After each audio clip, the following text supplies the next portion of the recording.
Os atos na Avenida Paulista, que registraram ontem quase 45 mil pessoas protestando pela anistia aos condenados pelo 8 de janeiro. A manifestação foi convocada pelo ex-presidente Jair Bolsonaro e contou com outros nomes da direita no palanque, como governadores e a ex-primeira-dama Michele Bolsonaro.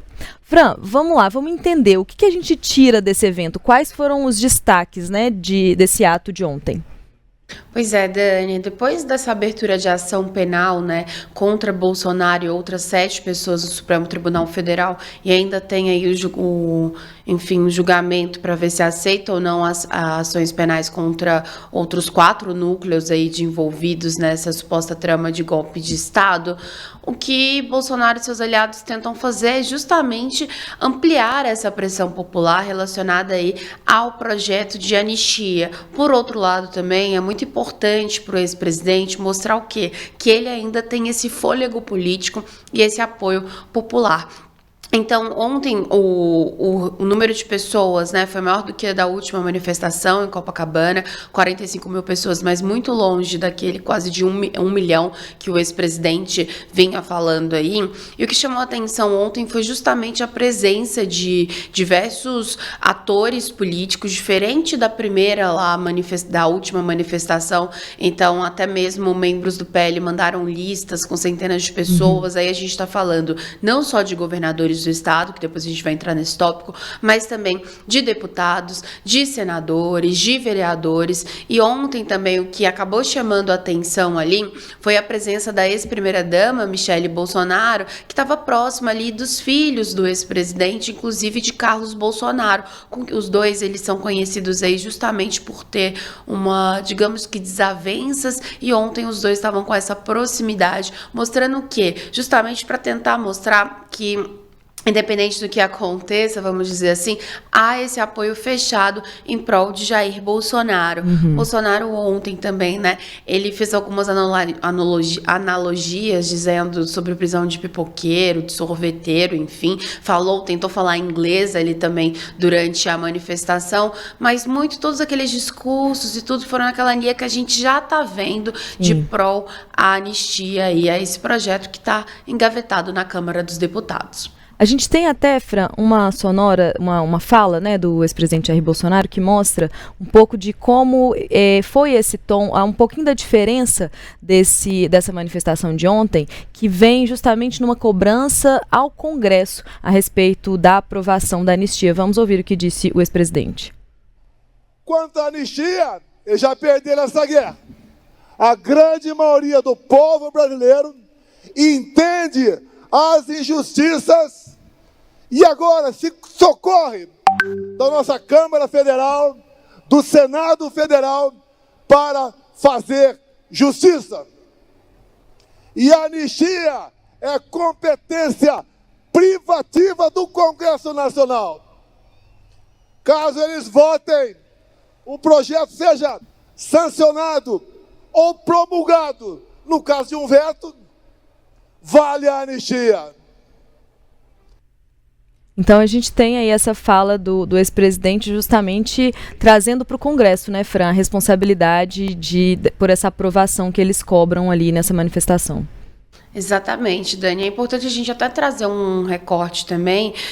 Uma pesquisa da Quest divulgada ontem mostrou que 56% dos entrevistados acreditam que os envolvidos aí nos atos de 8 de janeiro de 2023, né, quando aí as sedes dos 3 poderes aqui em Brasília foram alvos de depredação, eles devem continuar presos cumprindo suas penas. Já 34% acham que eles nem deveriam ter sido presos ou já estão presos por tempos demais. Então já é também o que a gente vê, ouve, né, entende da fala do ex-presidente, também é tentando mostrar que há uma pressão popular por isso, mas vamos lembrar também que tanto quando a gente fala de direita quanto de esquerda, essa fala, esse tom sobre a anistia, ela está um pouco descolada do que as pessoas estão realmente, o anseio delas ali no dia a dia.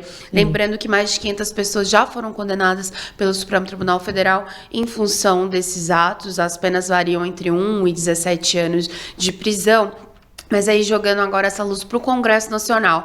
A grande mudança, vamos falar assim, que a gente pôde perceber ontem, é justamente que diante desse banho-maria que o Hugo Mota tem feito sobre o PL da anistia, ontem as falas cresceram, e muito por meio de um cara que já é conhecido justamente por falar o que os parlamentares ou o ex-presidente não falam, justamente para não atrapalhar as articulações políticas. Então, Silas Malafaia, né, que é um dos organizadores, ele que sempre começa convocando esses atos, ele justamente voltou aí essa luz para quem? Para Hugo Mota. Ele até falou que o Hugo Mota, ele chamou o Hugo Mota de vergonha da Paraíba, o estado por onde o hoje presidente da Câmara foi eleito, e muito nessa tentativa. Vamos lembrar rapidamente que no ano passado, esse PL da anistia, para tentar ali não atrapalhar a sucessão da presidência da Câmara, Arthur Lira falou que iria criar uma comissão especial para tratar sobre o tema. Tema esse que já tinha sido aprovado na Comissão de Constituição e Justiça. O caso acabou ficando em banho-maria e tudo. Agora, e principalmente depois dessa decisão do Supremo, a oposição tenta pressionar o Hugo Mota para que esse tema seja pautado no plenário. E aí, o Sóstenes Cavalcante, líder da oposição, ele começou a reunir assinaturas justamente para que esse projeto fosse votado. Só que ali há duas formas de recolher assinaturas: individualmente, ali indo a cada deputado, ou por meio dos líderes partidários. Então, quando um líder assina, ele diz respeito a, digamos que ele contabiliza o número de deputados que há na bancada do partido dele. Só que o Hugo Mota entrou no meio dessa negociação, isso de certa forma atrapalhou os planos do PL. O Hugo Mota falou para os líderes não assinarem. O que agora os Sóstenes e os líderes da oposição estão fazendo? Estão justamente recolhendo essas assinaturas individuais. Agora, 171 assinaturas que eles dizem que já tem, seria para que o Hugo Mota pautasse. Agora, o que ele tenta é justamente 257 assinaturas, porque aí sim, com esse número, esse projeto já iria para o plenário. O que ele prometeu foi divulgar os nomes de quem assinou ou não esse requerimento. Para quê? Para justamente aumentar essa pressão aí, Dani. Pressão popular, né? Como a gente viu aí nas manifestações, as pessoas pressionando por esse, né, assim, foram às ruas para se mostrarem a favor desse projeto, mas ainda, e aí com essa estratégia, né, do Sóstenes, ele pretende então mostrar, né, trazer um pouco de risco, né, de um medo, de um receio dos parlamentares que não assinaram junto aos seus eleitores. Mas uma coisa que chama atenção, Fran, é justamente, beleza, isso vai ter um efeito eleitoral ali para alguns dos parlamentares, mas esses que não assinaram, eles são realmente ligados a esses eleitores, a essa parcela da população que acredita realmente na necessidade e na justiça, né, em relação à anistia? Não necessariamente, Dani. Justamente essa é a questão que tem atrapalhado. Porque a partir do momento também que cria-se, digamos, que essa indisposição com o Hugo Mota, ali você está criando também uma guerra, vamos falar assim, com o próprio Centrão.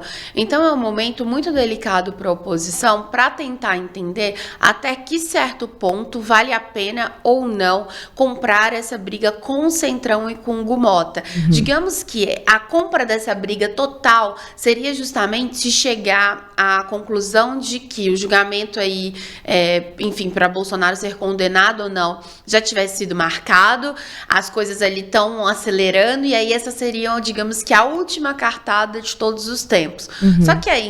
Só que ninguém sabe quando que vai vir isso, né? Então ali eles tentam se equilibrar nessa corda bamba, só que digamos que o Bolsonaro não tem muito tempo para isso, né? Sim. Então agora digamos que a tentativa é justamente essa pressão.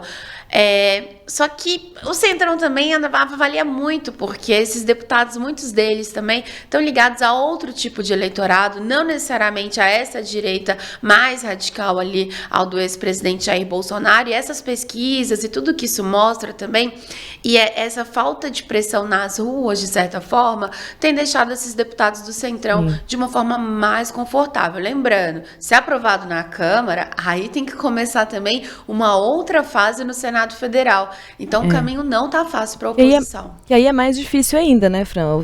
A oposição tem uma maioria, um contingente mais substancial na Câmara, mas no Senado o cenário muda um pouco, né? Muda, e muda o presidente da casa também, que é o Davi Alcolumbre, e os dois estão com a mesma visão, o Alcolumbre e o Mota, né? De tentar nesse primeiro semestre passar, eu acho que eu sempre repito isso aqui, mas é porque realmente eles estão tentando fazer isso, de que é evitar polêmicas nesse primeiro semestre, para ter pelo menos um início mais confortável, se é que a gente pode chamar assim. Lembrando que o ex-presidente do Senado, Rodrigo Pacheco, por exemplo, ele enfrentou uma forte pressão popular para pautar impeachment de ministro do Supremo, acabou aí depois disso não pautando e tudo, mas são pressões que esses presidentes eles estão acostumados de certa forma a sofrer, né? Mas Fran, será que essa urgência não é mais também, não só do Bolsonaro, mas do grupo que está concorrendo com ele pela indicação à sucessão em 2026?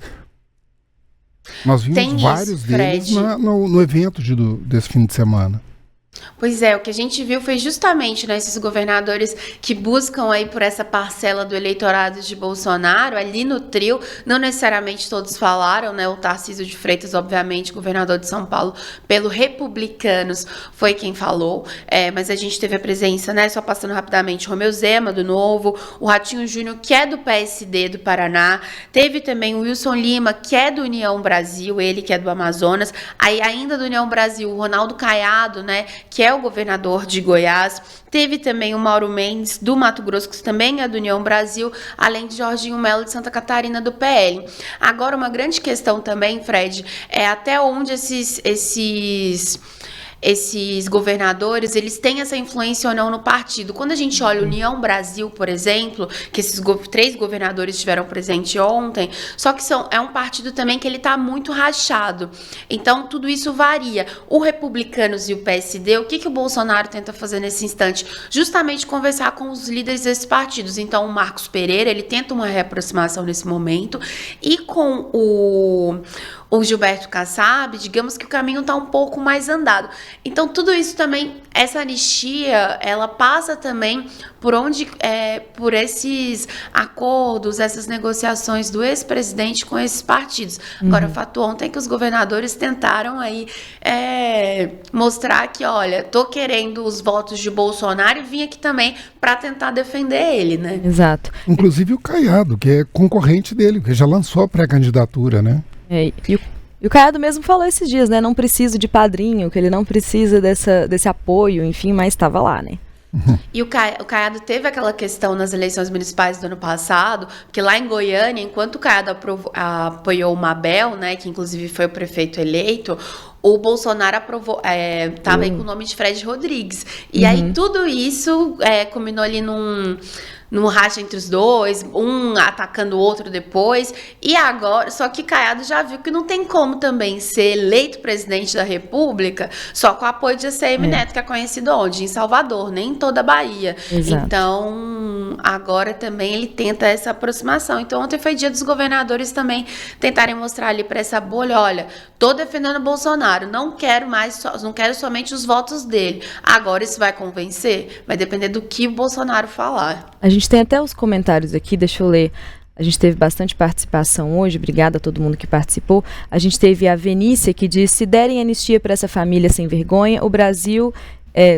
ela se confundiu um pouco aqui, mas diz são os mais sem vergonha. E aí tem o DJ NASA, que diz o seguinte: esse picareta não está preocupado com quem está preso por causa da arruaça feita em Brasília. Está querendo pegar a carona para salvar a própria pele. Aí uma Maria disse que lá tinha mais de 1 milhão de pessoas na manifestação na Paulista.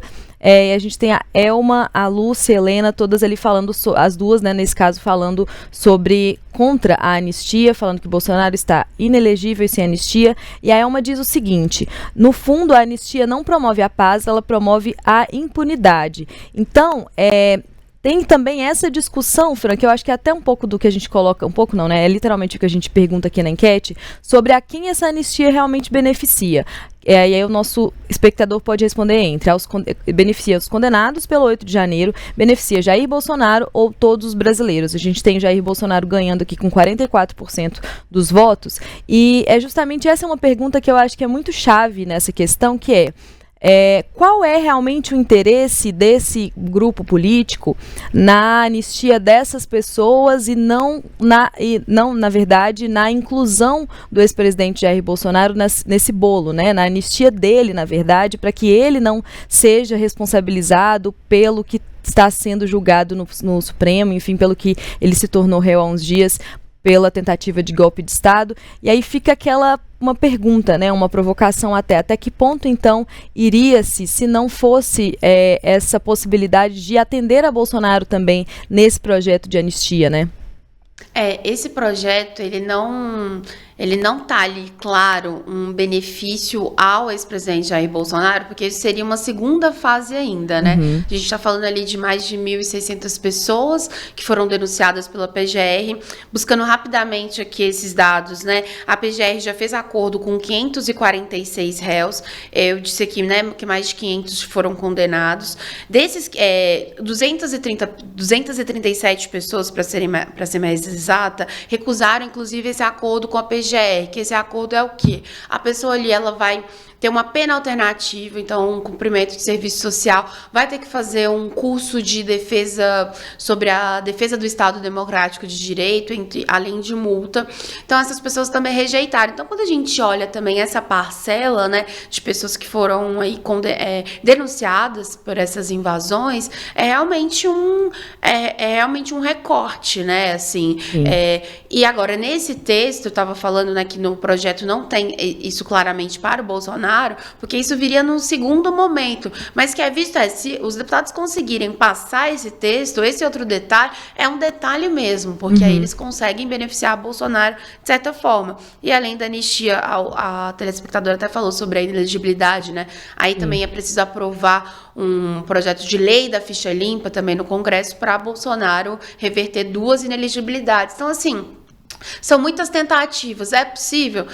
Tratando de Congresso Nacional, tudo é possível, né? A grande questão é o tempo mesmo em relação a isso. Se vai dar tempo realmente de passar tudo isso trazendo esse tempo hábil para a direita se reorganizar, se for necessário, para Bolsonaro entrar numa campanha, se for o que for acontecer, e, enfim, né, para trazer realmente esses benefícios, essas benesses, até de liberar, né, Fran, essas pessoas que foram condenadas são ali uma parcela mais radical dos apoiadores, uma parcela extremamente fiel ao ex-presidente Jair Bolsonaro e ao bolsonarismo, que, querendo ou não, são muito importantes até no processo de campanha eleitoral. Se elas estão presas durante uma campanha eleitoral, o bolsonarismo e esse trabalho, né, por votos, ele perde muito porque não tem essas pessoas agindo ali nos seus, enfim, enviando mensagens e ajudando na campanha e atuando em rede social e tudo mais, porque elas estariam impedidas por estarem condenadas. Então também tem esse fator eleitoral de campanha, né, de importância dessa parcela na campanha, que também acho que entra no cálculo do bolsonarismo para pedir a anistia. E aí, Dani, até quando você cita esse ponto, vamos lembrar o que aconteceu nesses últimos dias aí, que foi justamente a Débora, que eu acho que a Débora Rodrigues, a gente pode dizer que foi a mulher que pichou com batom a estátua da Justiça no STF, ela foi realmente transformada nesse grande símbolo, né, de pessoas que teriam sido presas de forma injusta e tudo em 2023. E até depois, enfim, numa discussão no próprio Supremo entre Fux, Moraes e outros ministros, para tentar, inclusive, reduzir essa narrativa de perseguição, de que está colocando pessoas inocentes na cadeia e tudo. Bolsonaro ontem falou de sorveteiro e pipoqueiro, mas assim, a Débora foi colocada em prisão domiciliar, né? Justamente por isso. Então, também tem esse outro viés. E fora tudo isso, aí vamos lembrar que tá com essa denúncia no Supremo Tribunal Federal em que mostrem que foi feito um plano de tentativa de golpe de Estado. Então, é uma teia mesmo, né? É um quebra-cabeça. Oi, Fred. Não, desculpa, é só para ficar bem claro que pode ter pipoqueiro, pode ter sorveteiro lá no meio, sim. Mas não vamos esquecer também que tinha um senhor que colocou uma bomba num caminhão de gasolina nos arredores do Palácio do Planalto, às vésperas desse movimento, e que está julgado, está no processo dentro desse contexto. Também não podemos esquecer de algumas pessoas que entraram e agrediram policiais com barras de ferro dentro do Congresso e dentro do Supremo, né? Assim, tem pipoqueiro? Tem pipoqueiro. Tem pessoas que partiram para a violência extremada? Tem pessoas que partiram para a violência extremada. E tem pessoas que participaram de uma tentativa de golpe e foram condenadas dentro de leis específicas disso? Tem pessoas que foram condenadas disso. Então é bom não relativizar demais essa questão para não perder o foco, né? E acaba colocando todo mundo no mesmo bolo, né, de uma coisa ou de outra, e não beneficia ninguém. No final das contas, fica uma grande guerra de narrativas, né, mas que o que há que se considerar é que são várias camadas dentro dessa situação que precisam ser analisadas como camadas. E é o que o próprio STF tem feito nesses julgamentos, né? As pessoas são julgadas, tanto ali que as pessoas que são acusadas de crimes mais leves, elas têm acordos, elas são... tem que fazer esse curso, por exemplo, de democracia, enfim, tem que penas reduzidas, então, ou tem até penas anuladas porque escolhem esses acordos. Então, tudo depende muito também dessa dosimetria em relação ao que a pessoa fez. Então, tem que se estar atento também a isso antes de fazer uma grande generalização de tudo que aconteceu.